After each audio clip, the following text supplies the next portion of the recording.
Good day, everyone. Thanks for joining us. It's a very different time, and it's wonderful to have your company. Uh, with this pandemic and coronavirus meaning that we have to distance ourselves, the man is not sitting opposite me as he normally does.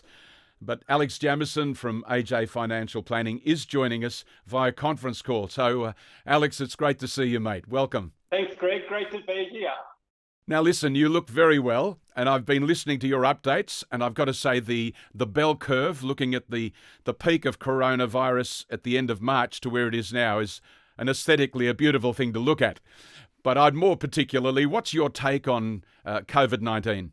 Yeah, whenever sort of major events happen like this with the pandemic and the virus, we often go back in history. We spend a lot of time in history looking at the history books and really evaluating, what's happened in the past and what sort of insights can we get. So we went back to things like the 1980, 18 Spanish flu, a long time ago. We looked at SARS, we looked at a whole bunch of pandemics. And I think quickly we're able to identify that there would be a bell curve event with new case reports with the pandemic. And so an exponential curve up and a lot of panic around that, and then an exponential curve coming down.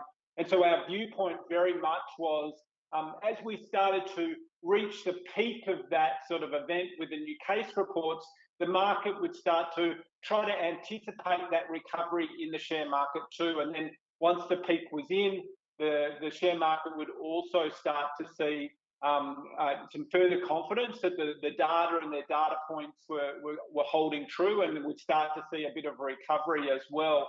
Our view in terms of the virus is basically we expect by the end of the back end of this calendar year, particularly here in Australia, life should start to be normalising again for a lot of people. The small business end of town, however, will be largely disruptive, and that's the area of the market we feel that will be most effective with this event. Okay, you've been saying for some time that we're late in this bull market cycle and that we need to be a little more cautious with our investments. What are the key indicators for you when making that call? Yeah, Greg, we weren't fortunate enough to anticipate the pandemic, but certainly we knew we were late in the economic cycle. So we've been speaking a lot about reducing your exposure to growth, increasing your diversity within your portfolio, not taking large bets or unnecessary risk. I think the things that we were focused in is since 1961, every 8 to 12 years on average, we sort of see a downturn in the market. And this bull market was quite long in terms of that distance of time. Other things as well, some flags in the road. We saw when we talked about this, Greg, too, the inverted yield curve with the US government bonds as well too. For whatever reason, it has been historically, again, a similar depth of time, a reliable indicator with anticipating historical recessions. It's not like with any of these indicators, they're not absolutely assured with it, but certainly those sort of flag posts, when a number of them sort of come up, it gave us a fair degree of confidence. And I felt for us that we were really well prepared. The other thing as well is you historically see a bit of a shot across the bow, if I use the military term, around October. Sorry, it was around about October. Yes, it was October 2018. We saw a bit of a drawdown in the market, and for us, that was a shot across the bow too. We saw a similar thing with the GFC just before that. That was around about August 2007, I think, from memory. They had the shot across the bow. So you tend to see those events too, and that sort of collection of it I guess, builds that case around being more cautious than what you would otherwise. Tell me, when people, there's the big sell-offs happening, there seems to be a real sense of panic. Can you talk about that? Yeah, absolutely. Like, I think the thing that we saw very quickly, there's a thing called a fear greed reading. We've been chatting about those readings over time as well, the CNN reading, and that went to really extreme levels of fear. We could see it also with the daily trades, the huge moves in the markets that were taking place. There was basically widespread panic. And so, a lot of investors sort of think that the thing to do is, the smart guy is the guy that goes to cash. And what we find is in a lot of cases, it's actually not the case. It's the smart guy in the room is the guy that's actually looking for the opportunities in the market. The person sort of hiding in their hole under the cave, in their cave, sort of worried about the world and those things. That's not a way to generate wealth. But, the smart money moves in and looks for the opportunities. And I think that narrative needs to adjust a little bit in society. Everyone sort of puts the flag post in the guy that's gone to cash. He never repeats it again. So we often sort of see the Meredith Whitneys of the time, or the big short characters. They don't tend to be able to replicate those types of trades ever again in history. We call them the one-hit wonders. But the people that really sort of lean in, people that were holding a bit more cash and more conservative, the ones that lent in during these sort of periods of time, there has been some tremendous buying opportunity in companies that we've seen really big price divergence to their real value. So we've been quite excited about that too. Well, what are some of the key indicators that you're focusing on at the moment? Yeah, for us, this is another chart that we sort of look at quite regularly. There's different variations on them, Greg. I call it the herd economic clock. So it's not the things that you should be doing during these times, but it's basically the natural sort of path that the common mum and dad investor will want to go to. And so when times go crazy, they'll race to things like cash and gold. And when things start to normalise a little bit with the economy, they then want to go to physical assets they can touch and feel, being property. And when the economy is sort of more normal and feels more comfortable, they go to shares. And they run around this sort of clock. And the smart money knows this happens. And again, they can kind of take advantage of different price points. But certainly when we saw the big sell-offs, areas like healthcare and technology, areas in infrastructure for us, they were sort of like big sort of large sort of areas where there were a lot of companies in there where the valuations were so stretched and we could never buy them, but they sort of came on our radar and we're like, oh, wow, this is fantastic. We're picking these things up for less than 50% than what they were sort of 3 or 4 or 12 months earlier. We'd really love to hold this company. We know it will bounce back, and how do we capitalise on that? Okay, there's no doubt that this is a period of uncertainty and right across the board. So what are some of the key investment opportunities that you're focusing on now?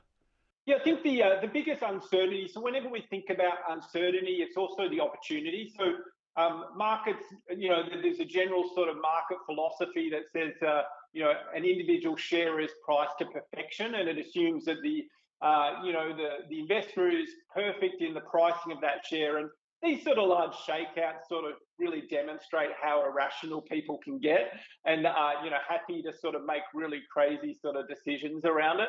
And that price distortion really creates an opportunity for us as well, and that's where we want to capitalise on it.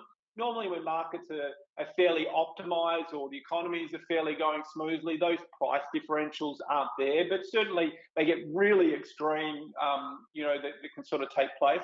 Some of the aggressive sort of plays are in areas like the travel industry, the pandemic, and there's still a huge amount of uncertainty around what's going to happen with international travel. But we sort of look at it, if we take a 3 and a 5 year sort of view on it, there's certainly some good infrastructure assets within travel. We sort of feel with airports in particular, domestically, a lot of the airports will start to move by the back end of this year. With travel movement internationally is a real quandrum, and that's where that nervousness is still in the pricing and that risk pricing with it. We sort of feel at some point human ingenuity, the human ability to really sort of do some wonderful things with technology, like with September 11, there were all those additional security measures in place, and now it takes a gazillion hours to try and get through customs. We're going to see a similar thing with biotech, with the screening mechanisms to allow people to feel comfortable to move again internationally. And then, infrastructure assets are really attractive. And as I mentioned as well, technology and health, there's also quite a number in that space too that we've been really interested in too. Well, certainly during this time, we've seen a lot of innovation taking place, so that can happen in the future. How will this play out with the government in terms of, after its incredible package of support, how are they going to come out of that? Yeah, so for us, really, any big shakeout is like a human detox process. You really sort of, as horrible as this sounds, it really cleanses the economy of these marginal businesses or businesses that have been teetering on bankruptcy. A lot of what we're seeing exposed are companies that have reinvested really heavily in some of those future sort of technologies, those exponential technologies that were spoken about, Greg. Those sort of aspects, those sort of trends, those businesses are doing terrifically well. They're adaptable, they're flexible, they're able to sort of operate in these sort of environments. And if this lockdown continued indefinitely and this was reshaping the economy, they're well poised to really ride it out. And so I think really when we sort of think about those investment ideas, they've really accelerated that process. People are now working with those flexible workplace arrangements and things around video conferencing and all those types of different things. A lot of those sort of technologies are really accelerating. Pretty much what the government's done is they've basically plugged the hole from the consumption hole with government stimulus. So if you draw out consumer spending, the government have basically filled it up with some stimulus money to kind of keep the economy holding together to a reasonable degree. They can't completely replicate exactly the lost sort of revenue because that's such a huge number, but it's sort of trying to minimize the damage. And really what they're trying to do is get us to a point where we get to about August, October time when you really start to see these economies start to recover as well too. Well, Alex, that's all for today. Thank you so much. It's great to see you looking so well. I hope that we can do this across the table next time. But thanks for joining us. Thanks so much, Greg. Great to see you again, and I look forward to catching up in person for our next catch-up. Hope so. And today I'm going to leave you with this thought that with any great market shake-up, one is confronted by a real sense of fear. But the trust test is to determine whether fear actually stands for false evidence appears real or whether it's genuine. Now, those investors who are able to understand the risks and have the ability to capitalize on the opportunities from an investment perspective historically do well in the long run. So do well, be well, and catch you next time.